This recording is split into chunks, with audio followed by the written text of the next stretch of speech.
अस्पृश्यता से, आदिवासियों के सेग्रीगेशन से, महिलाओं की दास्ता से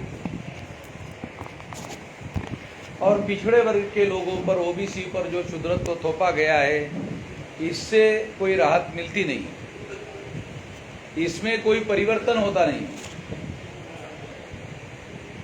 एक राजनीतिक दल जाकर दूसरे राजनीतिक दल आ जाता है, कांग्रेस जाकर बीजेपी आ जाती है, बीजेपी जाकर कांग्रेस आती है। तो आप लोगों को जानकारी है या नहीं है मालूम नहीं है, मगर कांग्रेस की स्थापना चटर्जी, मुखर्जी, बनर्जी, गोखले, तिलक, आगरकर ये ब्राह्मणों के द्वारा की गई है। तो ये द्विज राजनीति का सेंटर है। इसके विरोध में आरएसएस के द्वारा जनसंघ की स्थापना की गई थी। अब जनसंघ की स्थापना होने के बाद अब जनसंघ का नाम बदलकर भारतीय जनता पार्टी हो गया है। तो ये भी उन्हीं लोगों की पार्टी है। तो इससे होता ये है कि हजारों सालों से जिन लोगों ने वर्ण और जाति व्यवस्था के आधार पर इस देश के बहुसंख्याक लोगों का शोषण किया है, उससे इनके परिवर्तन से कोई निजात मिलती नहीं है। इसलिए वास्तविक परिवर्तन जब तक ये वर्ण और जाति के आधार पर बनी हुई समाज व्यवस्था के बीच में नहीं होता है और इससे पीड़ित लोग जब तक राज सत्ता के नियंत्रणकारी प्रभाव में नहीं आते हैं, तब तक मौलिक रूप से देश में परिवर्तन हो नहीं सकता, ऐसी हमारी मान्यता है। इस मान्यता को आधार बनाकर ही राष्ट्रीय परिवर्तन मोर्चा बनाया गया। ये इसकी सेंट्रल आइडिया है। ये सेंट्रल आइडिया ही इस मौके पर मैं बताना चाहता हूँ। बाकी इस संबंध में जो सवाल जवाब होंगे उस दौरान इसके बारे में जानकारी बताई जाएगी।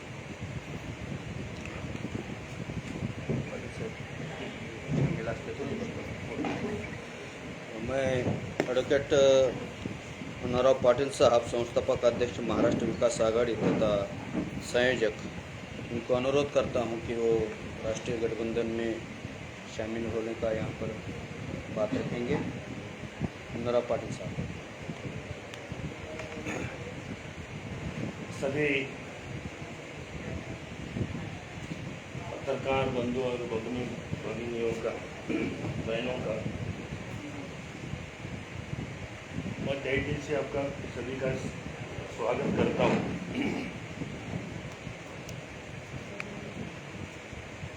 इस पत्रकार परिषद में मैं सबसे पहले वामन मेश्राम साहब का तहे दिल से इस्तेकबाल करता हूँ। इसलिए करता हूँ कि पहली बार हिंदुस्तान में, पूरे भारतवर्ष में ईवीएम का मसला, ईवीएम की मशीन के बारे में जो आंदोलन छेड़ दिया है, उसके लिए उनका बहुत बहुत शुक्रगुजार हम सभी हैं। जब तक ये ईवीएम मशीन इस हिंदुस्तान के इलेक्शन से, डेमोक्रेसी के प्रक्रिया से हटती नहीं, तब तक हम कुछ भी सोचे तो कुछ फायदा होने वाला नहीं है। मैं आपसे विनती करता हूं, जब से 1999 को जब ये मशीन आई, तब से इस देश में कुछ इलेक्शन के बारे में या निवडणूक के बारे में अब खाली सोचते रह रहे, देखते रह रहे, मगर कोई अपने मर्जी के जैसा कोई अपना आदमी चुन के नहीं आ रहा है। पहली बार महाराष्ट्र में मैंने ये ईवीएम मशीन के बारे में एक ईवीएम हटाओ बोल के एक पिटीशन मैंने दाखिल कर दिया था Bombay high court bench at Aurangabad में, कि ये मशीन के बारे में पूरी जानकारी मुझे बहुत अच्छी तरह से है। मैं बहुत अच्छे ढंग से जानता हूँ इस मशीन के बारे में। I am not technical expert, but I have support to technical experts, यानी कि जो सॉफ्टवेयर इंजीनियर है उनसे सलाह मशवरत करके मैंने इसके अंदर जो जो भी अंदर है, इसके अंदर जो भी मसला इसके अंदर का है, ये मैं अच्छी तरह से जानता हूँ। इसलिए मैं पहली बार 99 को इलेक्शन पिटीशन के दौरान ईवीएम मशीन के बारे में पहला पिटीशन में दाखिल कर दिया था।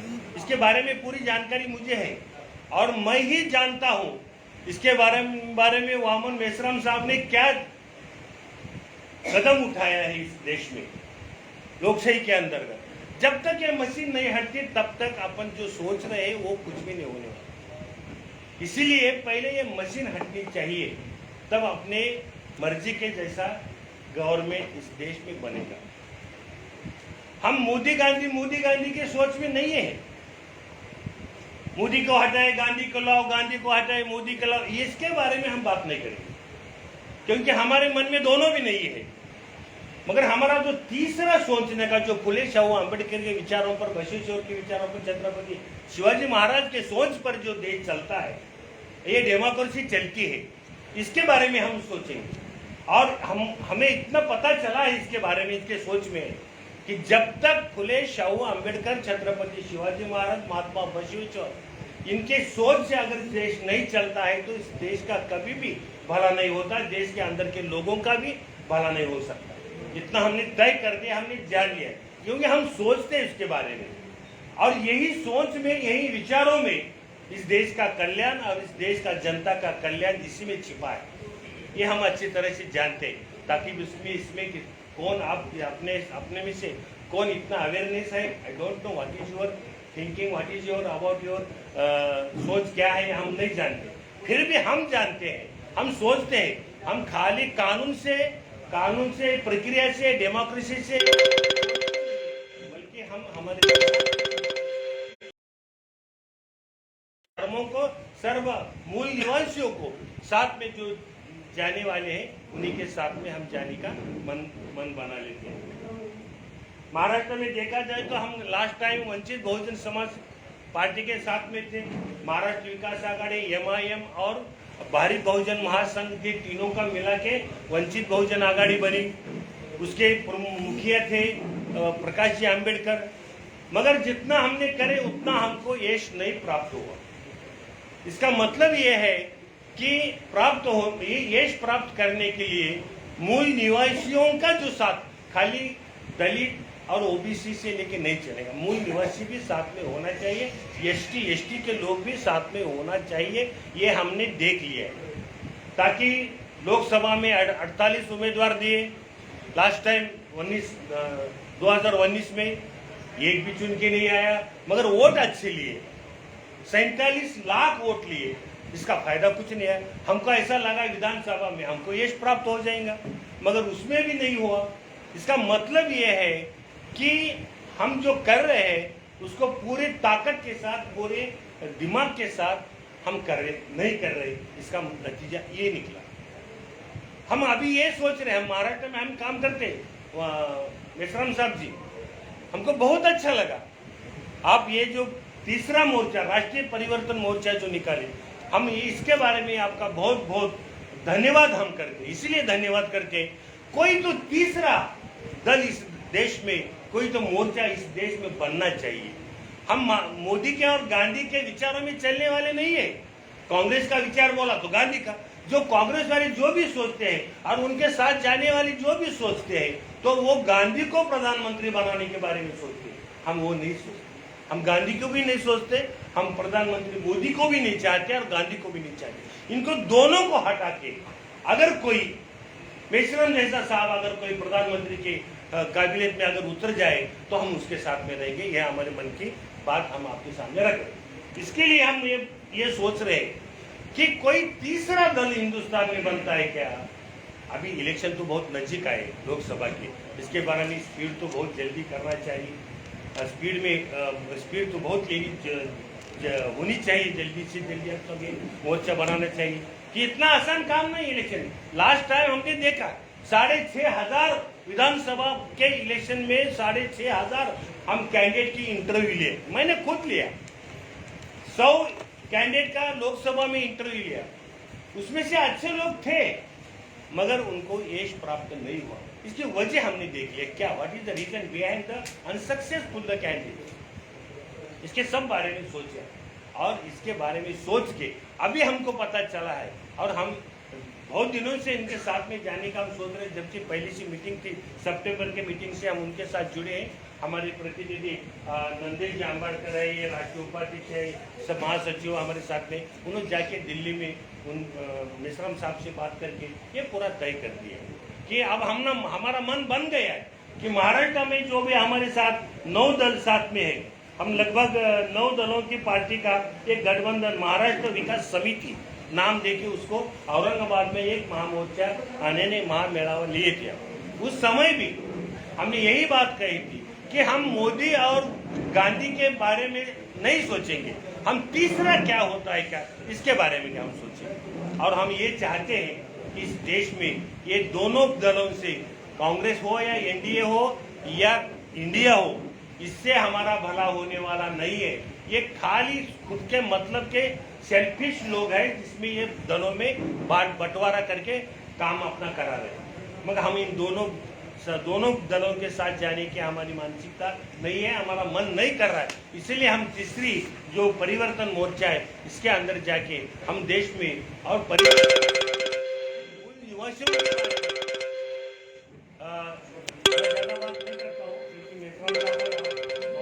होने के हैं और इसलिए क्यों टूटी, इसका एक उसके पीछे एक रीजन है। क्या रीजन हो सकता है उसके पीछे? ये केडर बस के कार्यकर्ते नहीं है, खाली मतलब के लिए पार्टी में आने वाले कार्यकर्ते हैं। इसीलिए उनको जो भी अच्छा लगता है, जब भी अच्छा लगता है, जैसा भी अच्छा लगता है वो दल छोड़ देते हैं। ये ऐसे लोग नहीं चाहिए हमें केडर बेस के कार्यकर्ताओं के साथ जुड़ के और केडर बेस के कार्यकर्ताओं यानी कि अच्छी सोच वाले कार्यकर्ताओं, ये परिवर्तनवादी वाले सेल्फिश वाले कार्यकर्ते की हमें जरूरत नहीं है। ये परिवर्तन जो चाहते हैं, परिवर्तन जो मांगते हैं, उनके लिए ये हमारा परिवर्तन मोर्चा काम कर रहा है और ये सोच लेके हम यहाँ आपके सामने आए। हम ऐसा चाहते हैं। अभी देखो महाराष्ट्र में इतने दल टूटे फूटे सब हो गए, किसी को ईडी का भय बताया, किसी को और कोई का भय बताया, उन्होंने भय बताया मगर तुम केडर के नहीं है, डर के मारे उधर जा रहे क्योंकि आप गिल्टी कॉन्शियस है, यानी कि आप दोषी है, अब यानी कि आप भ्रष्टाचारी है। आपको डर किसको लगता है? जो चोरी करता है उसको पुलिस का डर लगता है। हम चोर नहीं है, हम मूल निवासी है, हमको डरने की कोई बात नहीं है। हम तो इस देश को एक अच्छा प्रशासन देने वाले, अच्छा शासन देने के बारे में सोच रहे। इसका मतलब ये है, हम जो सोच रहे हैं ये इसका मतलब ये है कि हम जो काम कर रहे हैं, जो दुर्लक्षित है, जो उपेक्षित है, जो वंचित है, उसके लिए सत्ता की जरूरत है और चाहिए ऐसी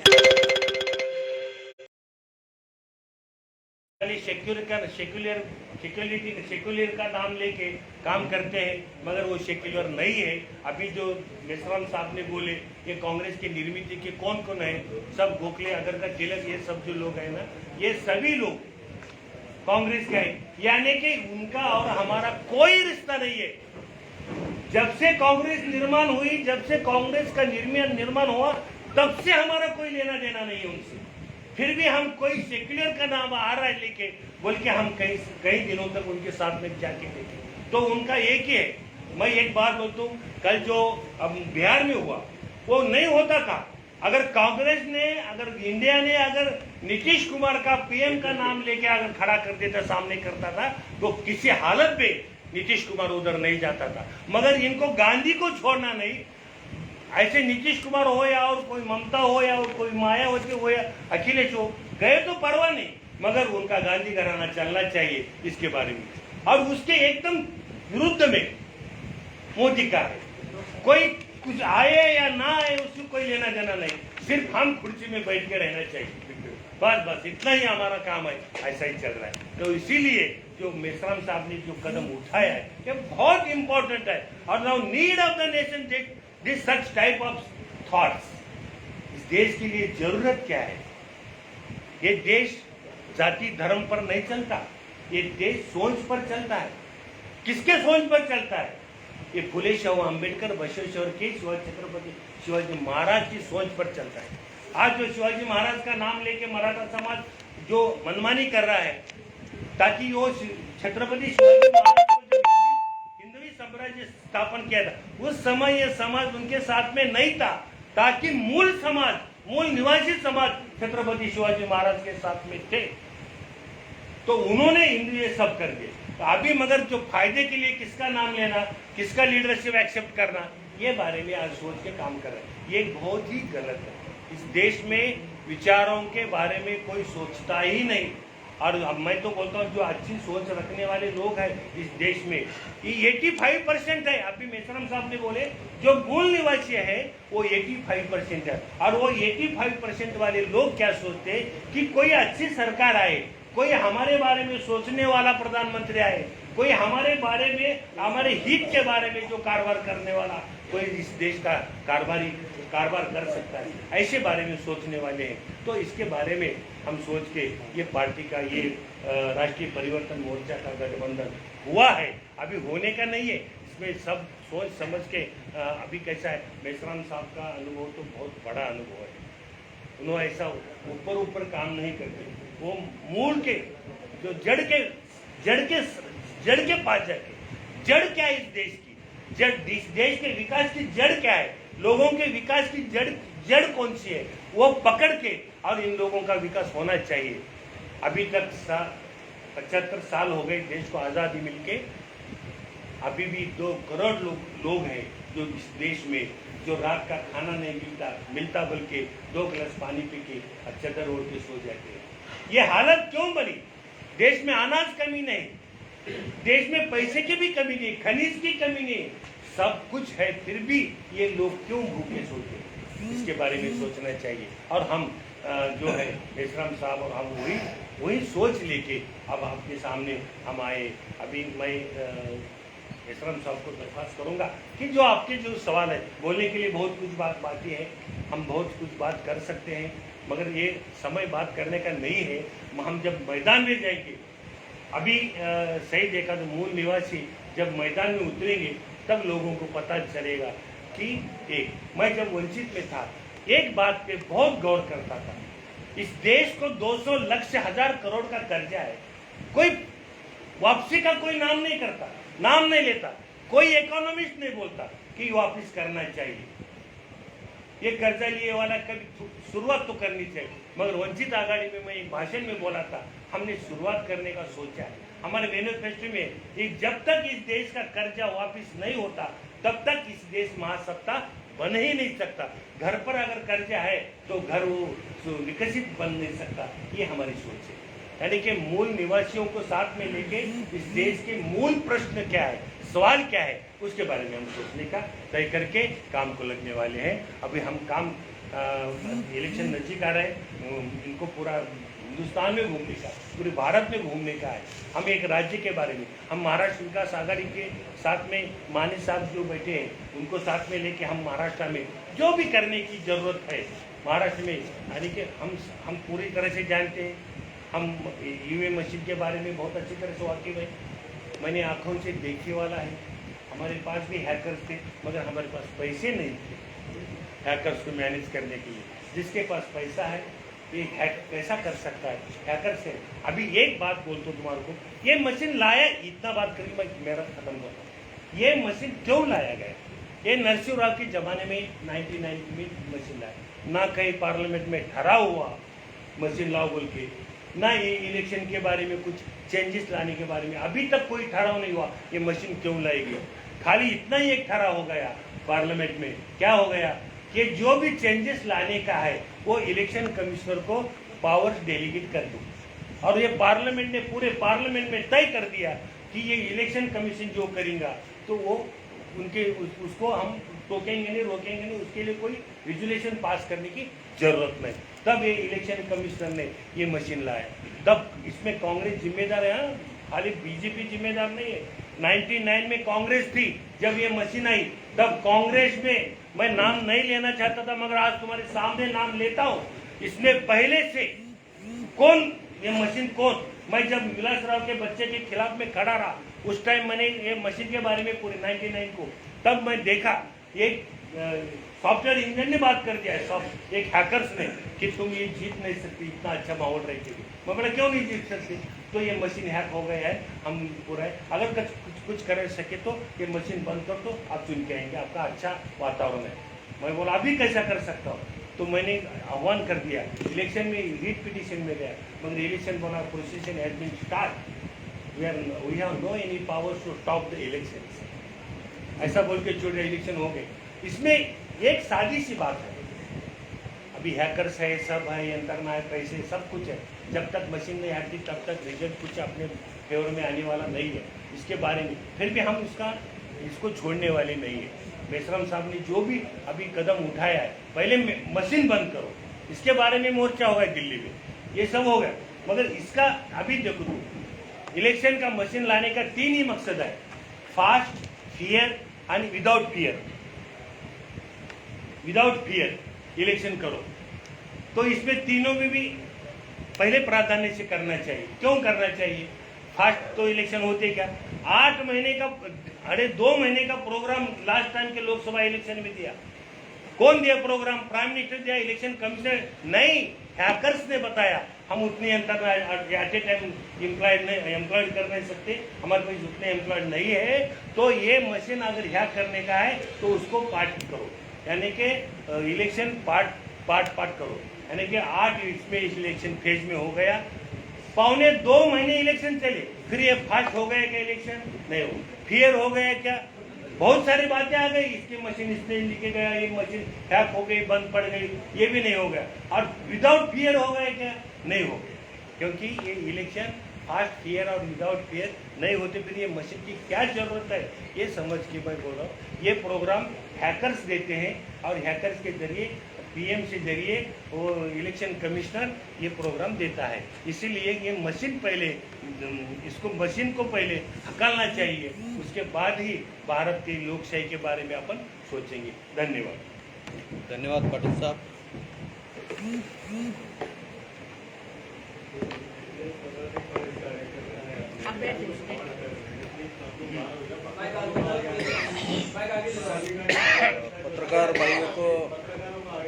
पत्रकार बंधुओं को अनुरोध है कि वो इधर सामने आ जाए, इधर भी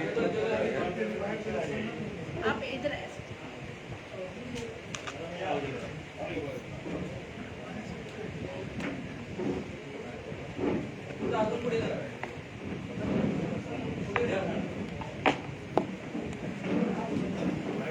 माननीय मेश्राम साहब ने, जो राष्ट्रीय परिवर्तन मोर्चे के राष्ट्रीय संयोजक है, उन्होंने जो बातें रखे, उस बातों पर आपको जो भी सवाल पूछना है वो पूछ सकते हैं।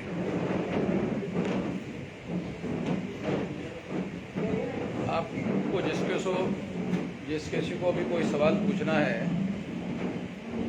वो सवाल पूछ सकते हैं। आपको हिंदी में बोलने के लिए अगर दिक्कत है तो आप लोग मराठी में बोल सकते हैं, पूछ सकते हैं। मराठीमध्ये बोला, मराठीमध्ये बोला, इंग्रजीमध्ये पण बोला। No problem. First of all, I fully respect you. Whatever he said is absolutely true. Wrong. About the EVM machine, what you said, it's absolutely true. I have been given to understand that where they make this machine, 4 come in this factory. So naturally, the vote will go to them. You are absolutely right. Now you just listen. up EVM machine के बारे में supreme court का judgement है। ये कोई party, बहुत बार क्या होता है जब ईवीएम के बारे में कहा जाता है तो बीजेपी के लोग कहते हैं कि ये लोग चुनाव हार गए इसलिए कह रहे हैं, मगर सुप्रीम कोर्ट पार्टी नहीं है। सुप्रीम कोर्ट ने 8 अक्टूबर 2013 को निर्णय दिया, सुप्रीम कोर्ट ने निर्णय दिया, ये कॉपी मैं आपको बता रहा हूँ सुप्रीम कोर्ट की। उस निर्णय में उनका कहना है कि ईवीएम मशीन के द्वारा फ्री, फेयर एंड ट्रांसपेरेंट चुनाव नहीं हो सकता। फ्री, फेयर एंड ट्रांसपेरेंट चुनाव नहीं हो सकता।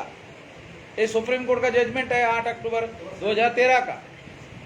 फ्री, फेयर एंड ट्रांसपेरेंट चुनाव करने के लिए सुप्रीम कोर्ट ने पेपर ट्रेल मशीन लगाने का आदेश दिया, मगर पेपर ट्रेल मशीन लगती है मगर गिनती ईवीएम की ही होती है जिस ईवीएम में घोटाला होता है। देखो, ये बहुत इंपॉर्टेंट बात मैं कह रहा हूं, जो लोगों को ये समझ में नहीं आता। लोग क्या सोचते हैं, अरे आपने कहा था पेपर ट्रेल मशीन लगाने के लिए, सुप्रीम कोर्ट ने पेपर ट्रेल मशीन लगाया, फिर आप अब क्यों चिल्ला रहे हो? अरे पेपर ट्रेल लगाया मगर गिनती तो उसी ईवीएम की कर रहे हैं जिस ईवीएम में घोटाला होता है। तो ये आयवाश करने का काम है, ये केवल आंखों में धूल झोंकने का काम है, क्योंकि आप पेपर ट्रेल लगाया मगर गिनती ईवीएम की कर रहे हो। इसके बारे में आप लोगों को और मीडिया के लोगों को मैं एक बहुत बड़ी खबर देना चाहता हूं। मीडिया वालों ने हमको खबर देना चाहिए, मैं मीडिया वालों को खबर देता हूं कि मीडिया वालों ने 8 अक्टूबर 2013 की सुप्रीम कोर्ट की जो खबर है कि ईवीएम मशीन के द्वारा फ्री, फेयर एंड ट्रांसपेरेंट चुनाव नहीं होता, एक खबर ही नहीं छापी। नेशनल मीडिया ने सुप्रीम कोर्ट के द्वारा दिया हुआ जो जजमेंट है उसकी खबर ही नहीं छापी। मैं दुख के साथ ये कहना चाहता हूं कि क्या नेशनल मीडिया एक खबर ना छापकर एंटी नेशनल मीडिया नहीं हो गया? ये राष्ट्र के हित की जो खबर है, जो सुप्रीम कोर्ट ने फैसला दिया था, वो खबर अगर सारे देश भर में छापी गई होती तो सारे देश के लोगों को मालूम हो गया होता कि ईवीएम मशीन के द्वारा फ्री, फेयर एंड ट्रांसपेरेंट चुनाव नहीं होता। आज देश में ईवीएम मशीन पर किसी का भी भरोसा नहीं है। बीजेपी को सपोर्ट और बीजेपी को वोट देने वाले लोगों को आप इंटरव्यू ले लो, बीजेपी के वोटर को पूछो, वो किस वोट दिया? ईवीएम पर भरोसा है? ईवीएम पर, बीजेपी पर है, ईवीएम पर नहीं है। तो ईवीएम पर आज के तारीख में किसी का भी भरोसा नहीं है। बहुत बड़ी बात मैं ये कहना चाहता हूं, ईवीएम आने के पहले इस देश में मतदाताओं को ये अधिकार था कि वो सरकार बनाने का और बदलने का अधिकार मतदाताओं के पास था, और मतदाता सरकार बदलने का या सरकार बनाने का काम करते थे। ईवीएम मशीन आने के बाद मतदाताओं के पास सरकार बनाने का और बदलने का अधिकार समाप्त हो गया। अब सरकार बनाने का और बदलने का अधिकार ईवीएम मशीन के पास आ गया, और ईवीएम मशीन जो लोग चला रहे हैं वही सरकार बना रहे हैं, वही सरकार कर रहे हैं। तो जनता के पास लोकतंत्र क्यों है? क्योंकि लोगों को वोट का अधिकार है, इसलिए जनतंत्र है। अगर लोगों के वोट का अधिकार ईवीएम के पास ट्रांसफर हो गया है तो फिर तो जनतंत्र खत्म हो गया। ईवीएम ने जनतंत्र को खत्म कर दिया, क्योंकि जनता के पास जो वोट का अधिकार था, जिसके आधार पर सरकार बनाने का और बदलने का अधिकार था, वो तो खत्म हो गया, वो तो ईवीएम के पास चला गया। ये बहुत भयंकर बात है। हाँ, सुप्रीम कोर्ट ने इस चीज को उजागर किया था कि जिस किसी के भी पास में वैक्टिंग की अगर कोई तंत्र योजना है या कर सकता है तो वो आके करे। इस तरीके को उन्होंने ओपन किया, तो उस समय किसी ने भी ईवीएम हैक हो सकता है करके साबित नहीं कर पाया।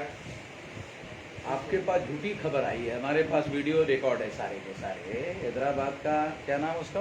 हैदराबाद का हरिप्रसाद सारे मशीन लेकर गया था। हरिप्रसाद ने वो ईवी चुनाव आयोग ने वो मशीन दी उसको, और उसको खोल के देखा। देखने के बाद ताकि मुझे तो लगता था कि एक आध हफ्ता लगेगा इसको हैक करने में, मैं 1 घंटे भर में ही कर देता हूँ। ऐसा बयान देते ही चुनाव आयोग ने उससे मशीन ले लिया। ये बताया आपको, ये वीडियो मेरे पास है। आपके पास खबर आई है, वो मीडिया वालों ने वो खबर नहीं दी। जिन्होंने 8 अक्टूबर 2013 का सुप्रीम कोर्ट के जजमेंट की खबर नहीं छापी, उन्होंने ही आपको आधी खबर दी। ये हुआ, नाम के साथ बता रहा हूं, हरिप्रसाद ने वो सब उधर गए थे। चुनाव आयोग ने जो चुनौती दिया था उसके सामने हुई थी बात, आमने सामने।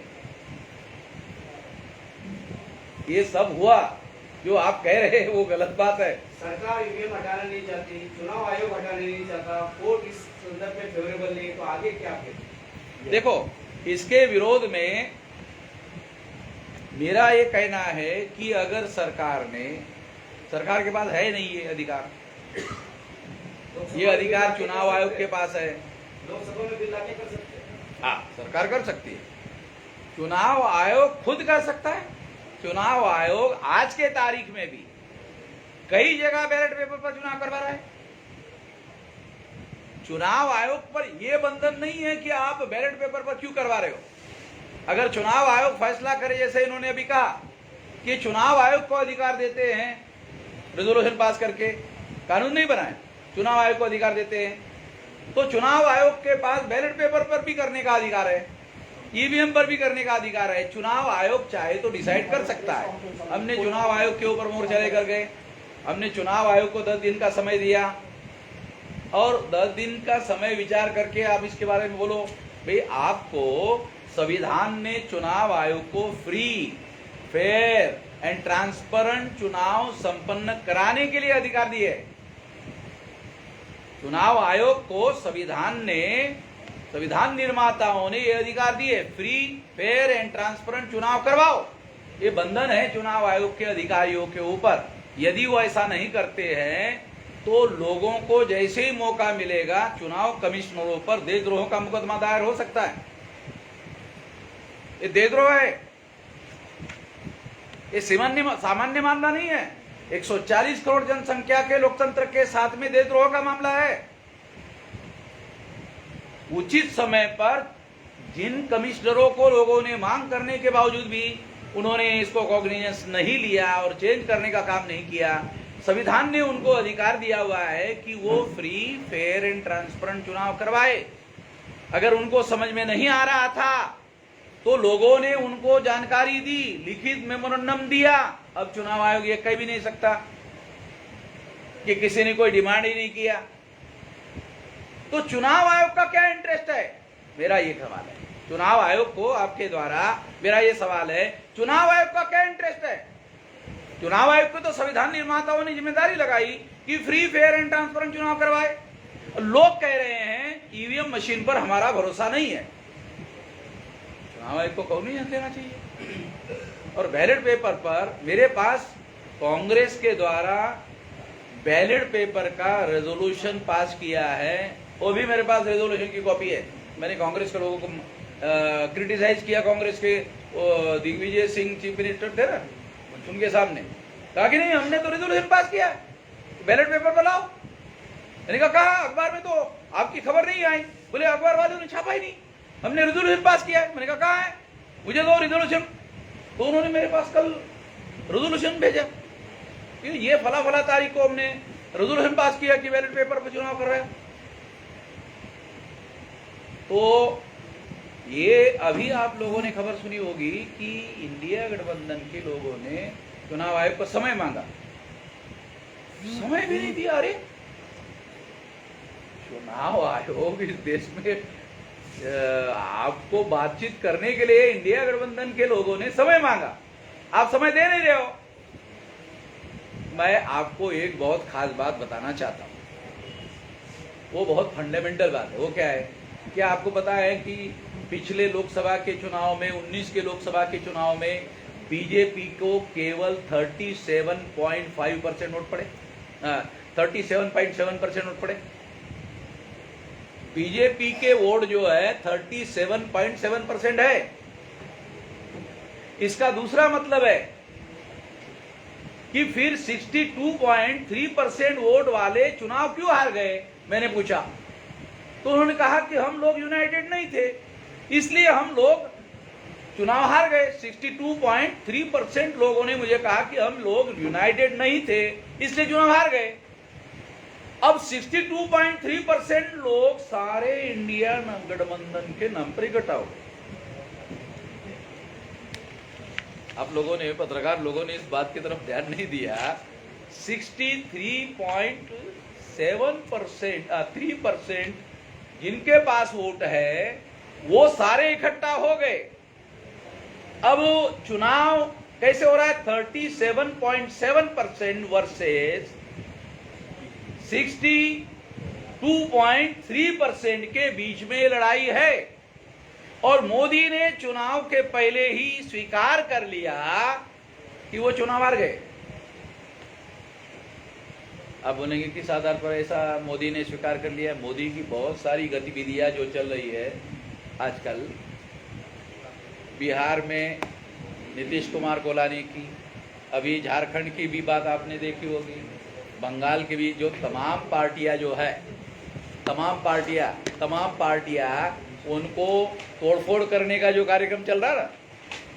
अगर मान लो मोदी जीतने वाले ही है, मैं आपको जो आंकड़ा मैंने बताया 200% मैं आपको लिखवा देता हूं कि मोदी चुनाव हारने वाले हैं, ईवीएम के द्वारा जीतने वाले हैं, वोट में हारने वाले हैं और ईवीएम में जीतने वाले हैं।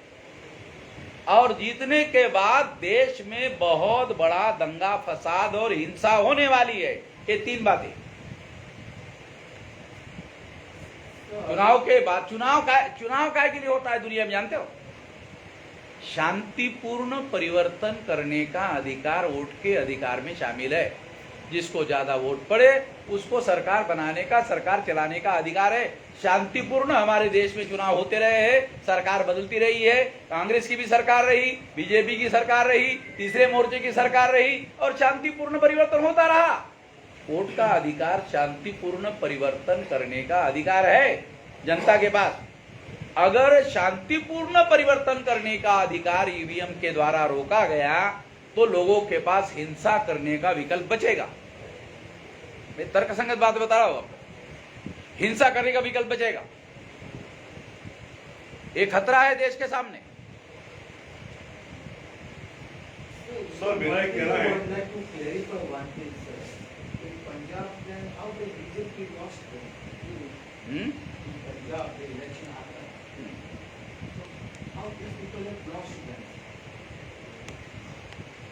कुछ लोगों को यह सवाल पूछा गया था तो उन्होंने ये जवाब दिया 100% चुनाव जीतेंगे तो फिर 100% लोग मान लेंगे ईवीएम में घोटाला होता है।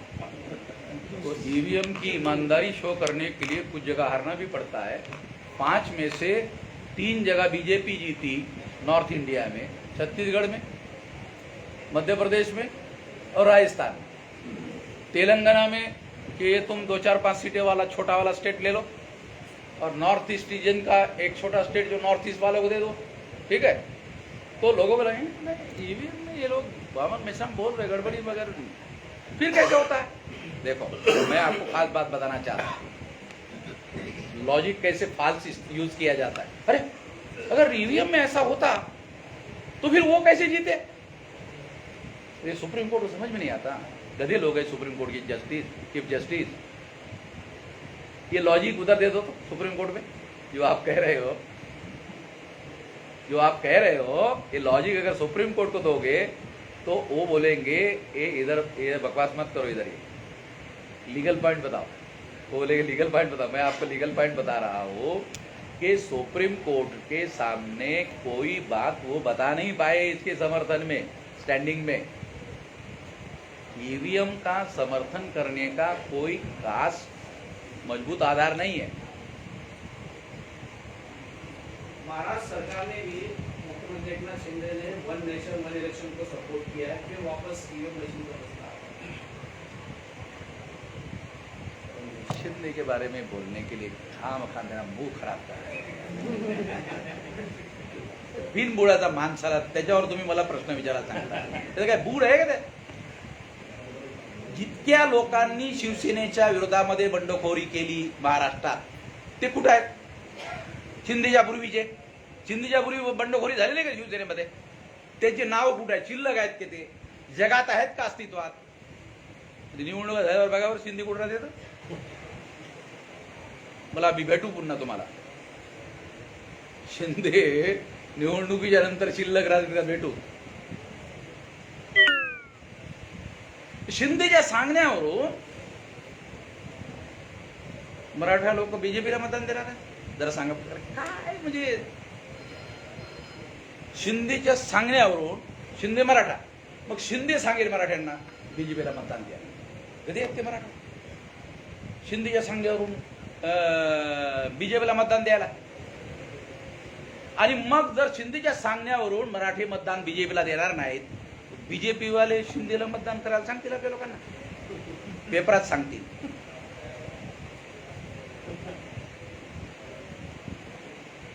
महाराष्ट्रातलाच रहिवासी आहे मी.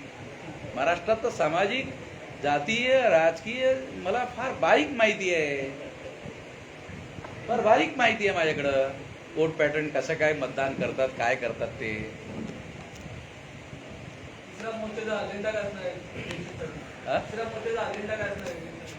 तिसऱ्या मोर्चाचा मुख्य अजेंडा आमच्याकडे परिवर्तनाचे मुद्दे आहेत.